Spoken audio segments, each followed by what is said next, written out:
Hi, I'm Jeff Greene from EverGreene Architectural Arts, here to talk to you about blacklight murals and the quandary of using ultraviolet light as a conservation diagnostic tool.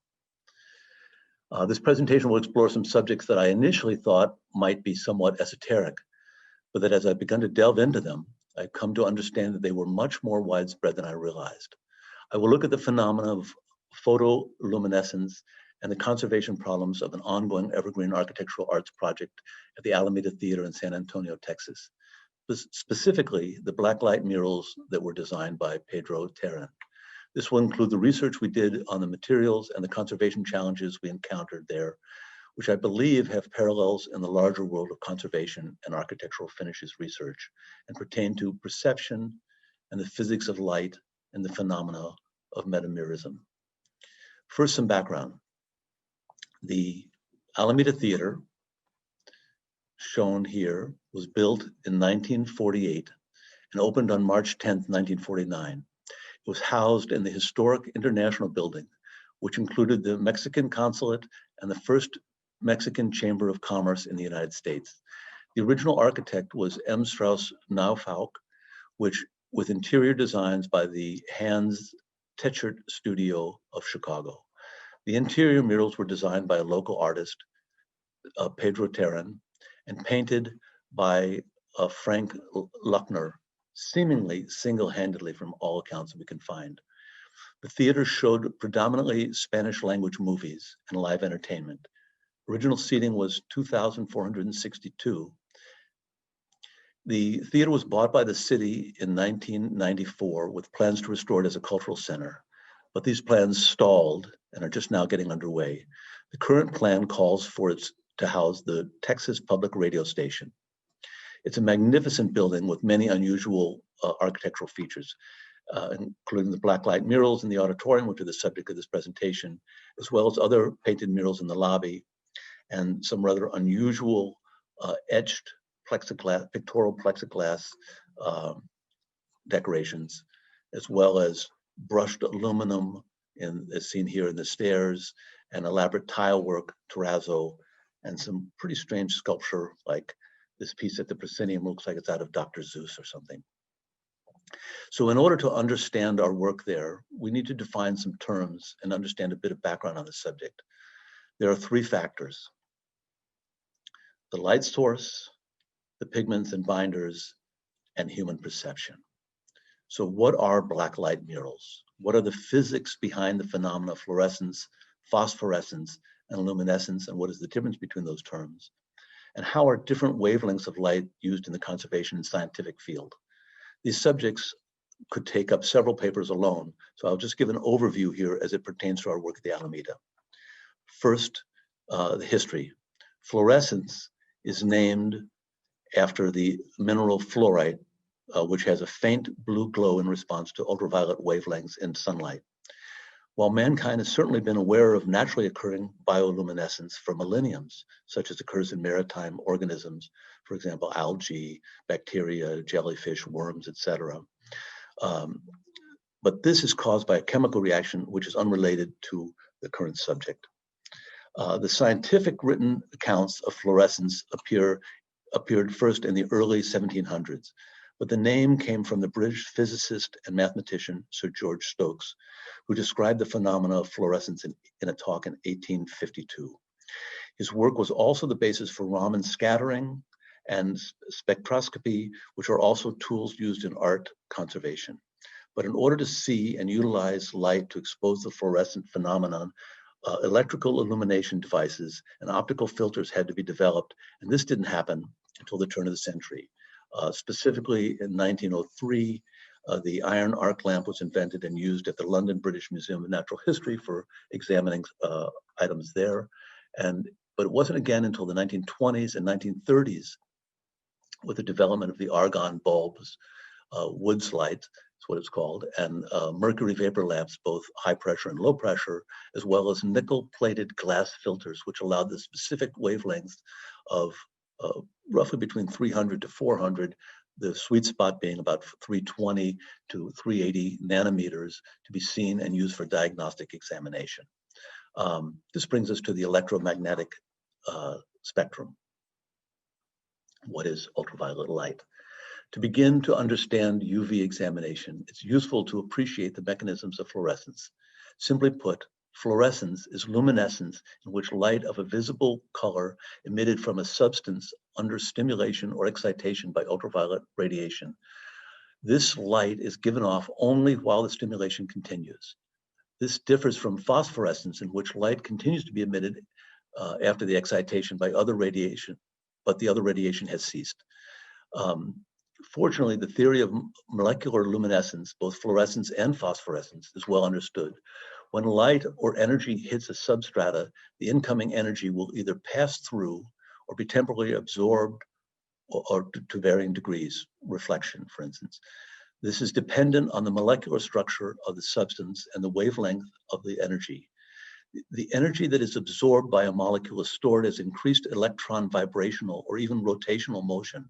And if there is sufficient energy, as an elevation in molecular energy states, the absorbed energy is released in the visible spectrum as the molecules relax. The shift in wavelength from UV to the visible range is a result of the prior vibrational relaxation. Photons of visible light, and especially those of ultraviolet light wavelengths, typically have sufficient energy to cause a transition into one of excited states.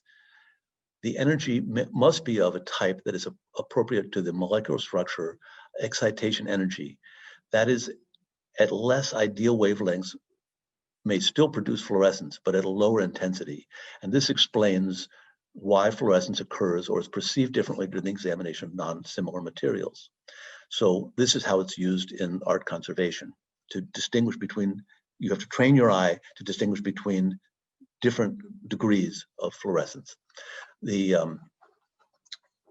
So this brings us to the use as an examination tool, both in art conservation as well as in widespread use.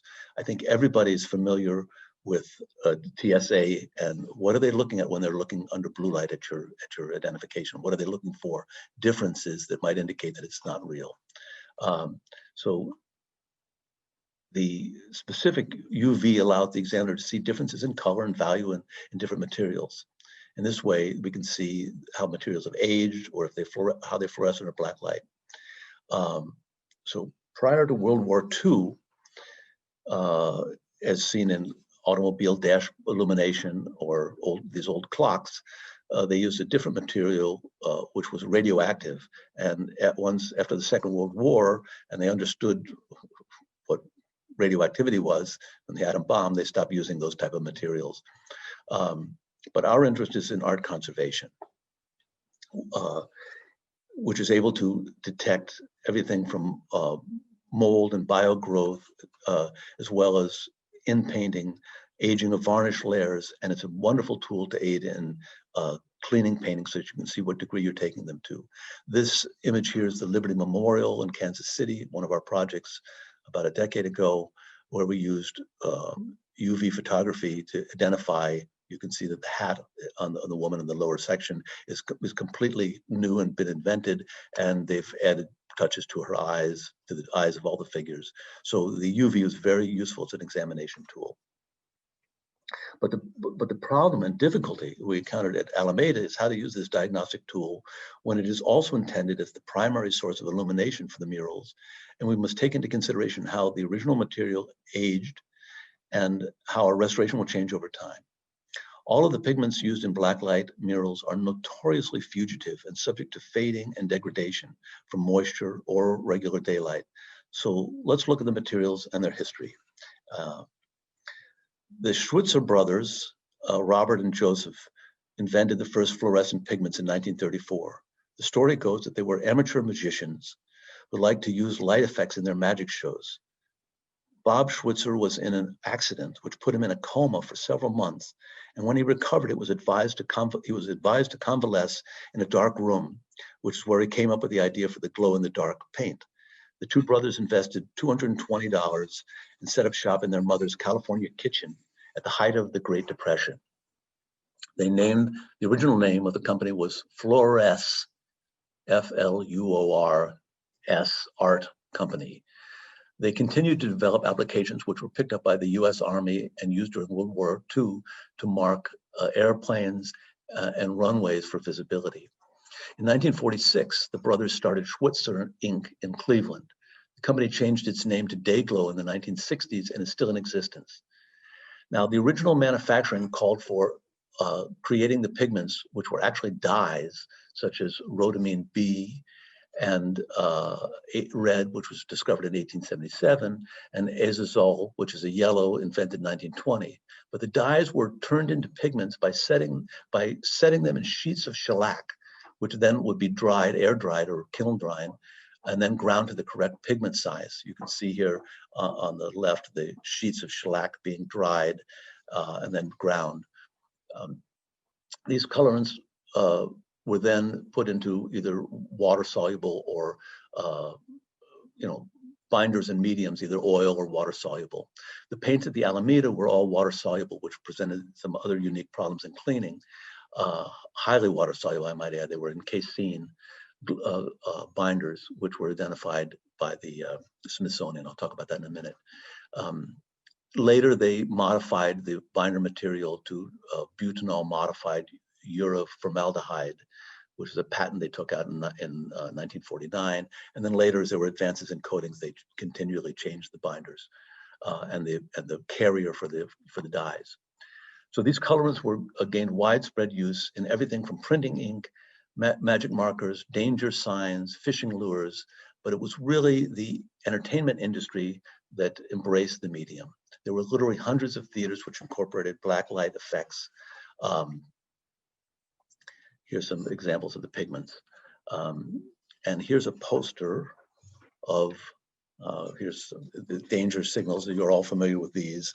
And those are fluorescent pigments made by the same company. Here's the poster from a 1945 theater magazine catalog extolling the virtues of the new beauty with black light murals. And they use them in the theaters for everything from the carpets to the posters, to the murals on the walls, and any form of decoration. And they required these certain special lighting equipment to see it in. Famous theater architects such as John Eberson was reputed to have used them in all of his modern theaters starting in the 40s and 50s. Anthony Heinsbergen, who ran a famous West Coast decorating company, did all the work for Fox and Pantages. He used them at the Tower Theater in Fresno and San Lorenzo. And here's a picture of San Lorenzo from a study we did there in 2009. And here it is under black light, same murals. Unfortunately, in 2020, earlier this year, there was a devastating fire. And we've been back to look to see whether the murals can be salvaged or not. And hope is that they can be if they put a new roof on. And this is the Crest Theater, original Crest Theater in Westwood, now called the Leonard Nimoy UCLA Theater. And these murals, blacklight murals, were painted in the 1990s. So very recently, it's still being used. Here's a picture of the Latches Theater in Brattleboro, Vermont, which EverGreene also worked on about a decade ago with the zodiac signs on the ceiling. But this is phosphorescent paint, which absorbs light. And then as they turn the lights on to show the movie, it glows for a certain period of time and ultimately dissipates. But this leads us to another use. Here's the Mercury Theater in Detroit, but we found out that it was widely used in planetarium murals for planetariums starting in the 50s and 60s, especially with the space program, space race of the early 1960s. So here's what the Alameda looked like when I first visited it in the early 2000s with the architect Killis Allman. But it wasn't until 2018 that EverGreene was hired to do the finishes investigation of the entire theater. I wanted to focus on the black and white light murals, not all the things that we studied there. Here's an image of what it looks like under black light, that same wall, and you can see the deterioration. So the subject matter here is the Mexican heritage in San Antonio. The east and west wall show ships with colonists arriving from Spain, Christian knights conquering the Aztecs, covered wagons with pioneers, cattle, cowboys, oil derricks, cotton industry, and the towers of the Randolph Air Force Base with flags and planes, which you can see here. The paintings were all painted by one artist, Frank Lackner. I mentioned that.